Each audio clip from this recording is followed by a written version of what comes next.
ગુજરાતી ભેગા થાય ત્યારે શું કહેવાનું મન થાય કે કેમ છો બધા?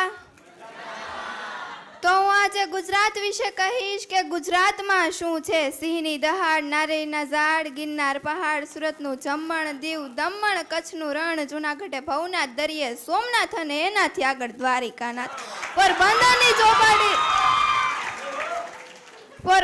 ચોપાટી, દરિયાની સપાટી, બરોડામાં કમાટી, સીધી સૈયદની જાળી, રિવરફ્રન્ટની પાડી, સુરતની સાડી, કંડલા બંદર, કચ્છની અંદર માતાનો મઢ સુંદર, અમદાવાદની પોળ, જેસલ તોરલની જોડ, દખણના દરિયા, નર્મદાની દોડ, લાલ દરવાજાની બજાર, અંજાનની ઓજાર, રોકાણમાં સોનું અને શેર બજાર, તાલાલાની કેરી, ગામડાની શેરી, લાલા લેરી, રાજકોટના ઘૂઘરા અને સુરતની ઘારી, ગુજરાતના ગાંઠિયા આખા વિશ્વ પર ભારી, સરદારનું સ્ટેચ્યુ અને ક્રિકેટનું ગ્રાઉન્ડ, આખા વર્લ્ડમાં ગુજરાતી ગરબાનો સાઉન્ડ. આ એવડા મોટા દરિયા અને એવડા મોટા દિલ, અમે મોજે દરિયા ગુજરાતી, ઉર્જાથી ભરપૂર અમે મોજે દરિયા ગુજરાતી. ગુજરાતની ધરતી એટલે ભારત માતાએ પોતાની નમણી કેડમાં બેસાડેલું લાડકવાયું બાળક. ધીરુભાઈ હીરાચંદ અંબાણી, શ્રી નાનજી કાલિદાસ મહેતા, શ્રી રતન ટાટા જેવા અનેક સફળ ઉદ્યોગપતિઓએ ગુજરાતને આગવી ઓળખ આપી છે. વિશ્વના ઉદ્યોગોમાં જેની ગણના થાય એવી રિલાયન્સ અને એસઆર જેવી મોટી કંપનીઓ પણ ગુજરાતમાં જ આવેલી છે. દક્ષિણ ગુજરાતમાં અંકલેશ્વરમાં સૌથી મોટી ઔદ્યોગિક વસાહત આવેલી છે કે જે લાખો લોકોને રોજગારી પૂરી પાડે છે.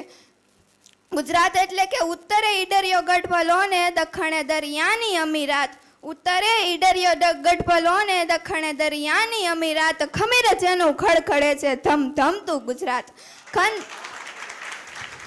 ખંત ખમીર અને ખુશીની અમીરાત એટલે ગુજરાત, સાહસ સૌમ્ય અને સમર્પણનું સંગપણ એટલે ગુજરાત, દેશ અને વિશ્વની દીવા દાંડી સ્વરૂપ એટલે ગુજરાત. કે દુનિયામાં વખણાય છે ગરબા ગુજરાતી, દુનિયામાં વખણાય છે ગરબા ગુજરાતી ને ઉડે છે રંગીલા પતંગો ગુજરાતી, દુનિયામાં વખણાય છે પટોળા પાટણના અને કચ્છી બાંધણી ગુજરાતી.